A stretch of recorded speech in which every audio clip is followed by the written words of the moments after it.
Jessi Streib, and I'm here to tell you about my new book, The Accidental Equalizer. Sociologists and economists have found something shocking.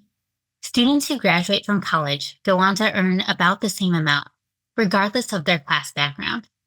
That is, kids who grew up rich and kids who grew up poor who graduate from the same college go on to earn about the same amount, as do kids whose parents finished high school and kids whose parents completed college too. This is shocking because there's so much inequality between students from different classes. Students from more advantaged class backgrounds know more professionals, complete more internships, display more status symbols, and know more about the professional workforce. So how do all of these inequalities turn into pay equality? To find out, I studied the mid-tier business labor market, a labor market that hires business majors who graduate from non-elite universities. I found that for this labor market, and likely for others like it, pay equality occurs because information about where and how to get ahead is hidden, and employers also use class-neutral hiring processes. First, let me tell you about hidden information. For college students applying for jobs, wages are often hidden. They're rarely in job postings and rarely revealed in interviews. There are websites like Glassdoor that post some information about wages, but students know that these numbers can be unreliable. So they often have to apply for jobs without knowing what each job pays. They also have to accept offers without knowing whether the pay they've been offered is higher or lower than the pay they could receive for doing similar work at different firms. Information about employers' hiring criteria is also hidden. Employers might advertise the broad skills they look for in applicants, saying they want applicants with communication or teamwork skills. But they often don't tell students what they mean by these skills, and they don't all mean the same thing.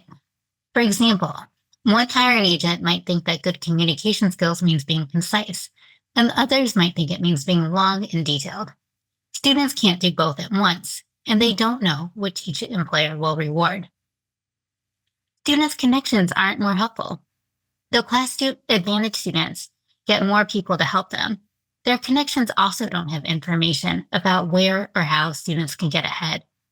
So they recommend students prepare for interview questions they are never asked, or recommend answers that are not the ones that their evaluators prefer. And sometimes students receive jobs directly through their connections, regardless of how the interview process plays out. But because their connections don't know what each job pays, they're just as likely to usher students into low-paying positions as high-paying ones. And so students from all class backgrounds and their connections have to guess which jobs in their field paid the most and how to get them. In some labor markets, employers also use class-neutral criteria and processes. For instance, students from more advantaged class backgrounds tend to complete more internships. But some hiring agents treat work experience equally to internships, and those who care about internships often don't care if students have completed 3 internships or 1, or if the student are trained with a prestigious firm or one they've never heard of. And as long as the student has the skills they need to do the job, the employers I talk to tended to not care where students develop them, whether it be if they're leading an exclusive skiing team, working at McDonald's, or learning them in a course. They also rarely negotiate with new college graduates, and when they do, it's not for much.